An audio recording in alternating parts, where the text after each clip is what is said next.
کی شروعات کی ہے، شب معراج کی شروعات کی ہے۔ میں ایک ادنا سا شاعر، ایک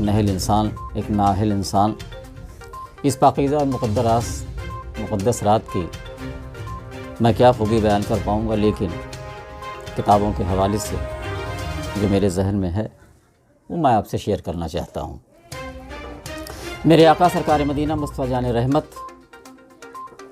اپنی خوابگاہ میں آرام فرما رہے ہیں۔ نیند کا اپنا غلبہ پورے شباب پر ہے، اور ایسے میں حضرت جبریل علیہ السلام آسمان سے اترتے ہیں اور آپ کے خوابگاہ میں داخل ہوتے ہیں۔ نظر پڑتی ہے تو میرے سرکار مدینہ مصطفیٰ جان رحمت نیند کے عالم میں بے خوف سو رہے ہوتے ہیں۔ ہمت نہیں ہوتی ہے کہ کس طرح نیند سے بیدار کیا جائے، یا کس طرح نیند سے جگا کر کے اللہ کا پیغام آپ تک پہنچایا جائے۔ بہت ہی ادب کے ساتھ آپ کے پیروں کی طرف بڑھتے ہیں، اور بہت ہی ادب کے ساتھ پیروں کو دباتے ہوئے کچھ وقت گزرتا ہے، اور میرے سرکار کی آنکھ کھل جاتی ہے، اور حضرت جبریل علیہ السلام اللہ کا پیغام آپ کو سناتے ہیں کہ یا رسول اللہ، آج آپ کو اللہ کا ایک ایسا پیغام آیا ہے جو آج سے پہلے کسی بھی نبی یا کسی بھی انبیاء کرام کو یہ پیغام نہیں آیا۔ اللہ رب العزت آپ سے خود ملنے کو بیتاب ہیں، اور آپ سے ملنے کے لیے منتظر ہیں۔ یہ پیغام آپ نے سنایا، اور مسجد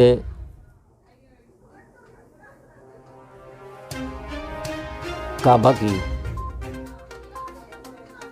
کا جو صحن ہے، جس کو آپ ہفتن کے نام سے بھی جانتے ہیں، اللہ کا پیغام سنانے کے بعد آپ کعبہ کی اس باؤنڈری میں جاتے ہیں، اور جو خواہش ظاہر کرتے ہیں میرے سرکار مدینہ مصطفیٰ جان رحمت کی ہولے ہولے مسکراہٹ اور خاموش نگاہوں سے اللہ کے پیغام کو قبول کرنا، اور حضرت جبریل علیہ السلام کے ساتھ دو چیزیں بالکل صاف دکھائی دے رہی ہیں، ایک اللہ کا نور اور ایک پیالے میں آب زمزم۔ میرے سرکار کو حضرت جبریل علیہ السلام اپنے ہاتھوں سے سینے کو چاک کرتے ہیں، اور میرے سرکار اس منظر کو پوری طرح بخوبی ہوش و حواس میں دیکھتے ہیں۔ میں یہاں ایک بات یہ کہنا چاہتا ہوں کہ پوری دنیا نے میرے خیال سے اس سینے کے چاک کے منظر کو سب سے پہلے اوپن ہارٹ سرجری کے طور پہ اگر دیکھا تو یہ میرے سرکار کا سینہ چاک ہونے کا معاملہ ہی سب سے پہلے آتا ہے۔ میرے خیال سے ہو سکتا ہے سائنس اس کے بعد اپنا کام کی ہو، اور یہ اوپن ہارٹ سرجری کا کام وہاں سے شروع ہوا ہو۔ میرے سرکار نے وہ سارے منظر دیکھے کہ سینہ چاک کر کے دل نکالا جا رہا ہے، لیکن ایک بہت ہی خاص بات یہاں ہے کہ خون کا ایک بھی قطرہ کہیں زمین پہ نہ دکھائی دے رہا ہے، نہ خون اس میں سے نکالا جا رہا ہے۔ آب زمزم کے اس پانی میں میرے سرکار مدینہ مصطفیٰ جان رحمت کے دل کو حضرت جبریل علیہ السلام واش کرتے ہیں، دھلتے ہیں، صاف کرتے ہیں، اور پھر اللہ کے اس نور کو اس میں حلول کر کے وہ جو میرے سرکار کا دل تھا پھر سینے میں رکھ کر کے اور سینے کو ڈھک دیا جاتا ہے۔ وہاں سے سفر شروع ہوتا ہے مسجد اقصیٰ تک کا، اور جیسا کہ آپ سب جانتے ہیں کہ حضرت جبریل علیہ السلام کے ساتھ براق بھی ساتھ میں آیا تھا۔ براق پہ آپ کی سواری ہوتی ہے، لیکن براق ایک بار پہلے تو اچھلتا ہے اور کچھ ناراضگی دکھاتا ہے، تو میرے حضرت جبریل علیہ السلام نے بتایا براق سے کہ تم آج دنیا کے سب سے خوبصورت سواری کو اپنے ساتھ لینے آئی ہو۔ تو براق وہاں ٹھہر جاتا ہے اور بہت آسانی سے اپنی پشت پر میرے سرکار کو بٹھاتا ہے، اور وہاں سے مسجد اقصیٰ تک کا سفر جاری ہوتا ہے۔ مسجد اقصیٰ پہنچنے کے بعد سارے انبیاء کرام وہاں حاضر ہیں، ایک لمبی فہرست ہے، نام گنانا بہت مشکل ہے۔ سرکار وہاں امامت کرتے ہیں، نماز ہوتی ہے، اور پھر یہاں سے یہ پہلا پڑاؤ شروع ہوتا ہے۔ براق وہاں سے شروع ہوتا ہے اپنی منزل کی طرف۔ یہاں ایک بات بہت کہنا واضح ہے کہ براق کی رفتار اتنی تیز ہے، آج آپ کی بلٹ ٹرین 600 کلومیٹر کی رفتار سے چلتی ہے تو دنیا حیران ہے، پریشان ہے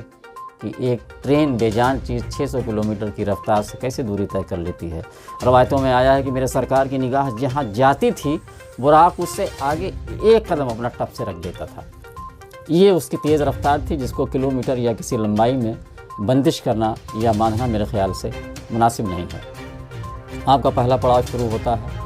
پہلے آسمان پر حضرت جبریل علیہ السلام کے ساتھ میرے سرکار مدینہ مصطفیٰ جان رحمت حاضر ہوتے ہیں، اور وہاں ساری انسانیت کے باپ حضرت آدم علیہ السلام سے ملاقات ہوتی ہے۔ وہاں ملاقات ہونے کے بعد دوسرے آسمان میں پہنچتے ہیں آپ، حضرت یحییٰ علیہ السلام سے ملاقات ہوتی ہے۔ تیسرے آسمان پر آپ پہنچتے ہیں، حضرت زکریا علیہ السلام سے ملاقات ہوتی ہے۔ چوتھے آسمان پہ آپ پہنچتے ہیں، حضرت موسیٰ علیہ السلام سے ملاقات ہوتی ہے۔ چھٹویں آسمان پہ آپ پہنچتے ہیں، حضرت ہارون علیہ السلام سے ملاقات ہوتی ہے۔ ساتویں آسمان پر آپ پہنچتے ہیں، حضرت یوسف علیہ السلام سے ملاقات ہوتی ہے، اور پھر حضرت ابراہیم علیہ السلام سے آپ کی ملاقات ہونے کے بعد حضرت جبریل علیہ السلام کا سفر شاید وہاں ختم ہو جاتا ہے۔ سدرۃ منتہا کے بعد خاموشی چھا جاتی ہے اور میرے سرکار کو وہاں سے آگے کا سفر طے کرنا پڑتا ہے، اور وہ منظر بھی آپ کے سامنے ہے کہ محبوب اور محب اور عاشق اللہ اور اللہ کے رسول کا سامنا ہوتا ہے۔ عرش کا وہ مقام جہاں انسان کا ذہن نہیں جا سکتا، ہم آپ تصور نہیں کر سکتے کہ وہ منظر کیسا ہوگا، لیکن میرا اللہ اور میرے سرکار مدینہ مصطفیٰ جان رحمت کی وہاں گفتگو بھی ہوتی ہے، اور گفتگو ہونے کے بعد میرے سرکار کو وہاں سے دو چیزیں ملی، جیسا کہ آپ تمام روایتوں میں حدیثوں میں آیا ہے کہ ایک تو 50 وقت کی نماز پہلے میرے اللہ نے جو تحفہ دیا، اور دوسرا تحفہ یہ کہ میرے نام کے بعد اے محبوب آپ کا نام تا قیامت تک ہمیشہ جڑا رہے گا۔ یہ دوسرا تحفہ تھا۔ لیکن جب میرے سرکار مدینہ مصطفیٰ جان رحمت وہاں سے آئے، حضرت موسیٰ علیہ السلام سے پھر وہاں ملاقات ہوئی۔ آپ نے پوچھا کہ پیارے نبی سرکار مدینہ مصطفیٰ جان رحمت صلی اللہ تعالیٰ علیہ وسلم، جیسا کہ ہر نبیوں کو اللہ نے کچھ نہ کچھ تحفہ دیا، تو آپ کو کیا تحفہ دیا میرے رب نے؟ میرے سرکار نے کہا کہ مجھے 50 وقت کی نمازوں کا تحفہ میرے رب نے دیا ہے۔ موسیٰ علیہ السلام وہاں بہت لرز جاتے ہیں اور کہتے ہیں نہیں، یہ تو بہت زیادہ ہے، اپنے لفظوں میں اس کی بیان بازی کرتے ہیں، اور میری امت کو تو سمجھتی تھی، میں تو سمجھتا تھا کہ میری امت سب سے زیادہ تونگر ہے، لیکن یا رسول اللہ آپ کی امت تو مجھ سے بھی زیادہ تعداد میں تونگر ہے، اور یہ شاید بہت بڑا مشکل کام ہے، یہ نہیں ہو پائے گا، نہیں ہو پائے گا، نہیں ہو پائے گا۔ حضرت موسیٰ علیہ السلام کے تمام اصرار کرنے کے بعد میرے سرکار مدینہ مصطفیٰ جان رحمت پھر اللہ کی بارگاہ میں حاضر ہوتے ہیں، اور آپ وہاں اپنا معروضہ پیش کرتے ہیں کہ میری امت شاید یہ سہن نہیں کر پائے گی، اور اس کے جسمانی بناوٹ کے حساب سے یہ بہت زیادہ ہے۔ پھر اللہ کی طرف سے ندا آئی، 45، 40، 35، 30، 35، 20 سے ہوتے ہوئے 5 وقتی نمازوں پر میرے سرکار مدینہ مصطفیٰ جان رحمت کو تحفہ لے کر وہاں سے حاضر ہوتے ہیں۔ اور جیسا کہ آپ جانتے ہیں کہ نماز ایک ایسی چیز ہے، نماز کا تحفہ میرے سرکار مدینہ مصطفیٰ جان رحمت کو اپنی امت کے لیے ملی، اور ہمارا آپ کا یہ فرض بنتا ہے کہ نہ میدان کارزار میں نماز ہے، بزرگان دین کے پاس نماز ہے، ولی اللہ کے پاس نماز ہے، تمام اہل بیت اطہار کے پاس نماز ہے، اور نماز ہر مومن کے لیے ہے۔ اگر ہم نماز چھوڑ دیتے ہیں تو میرے خیال سے اس دنیا میں ہمارا کہیں کوئی نام و نشان نہیں ہوگا، ہمارا کہیں کوئی پرس حال نہیں ہوگا۔ اس مقدس رات میں جو تحفے کی شکل میں، اس معراج، شب معراج کی شکل میں جو میرے سرکار کو جو تحفہ ملا، اگر ہم اس تحفے سے ناشنا ہو جائیں گے تو شاید ہمارے لیے یہ بہت اچھی بات نہیں ہے، اور ہمیں نمازوں کا اہتمام کرنا چاہیے۔ اور خاص کر آج ہی رات مغرب کے بعد جس گھر میں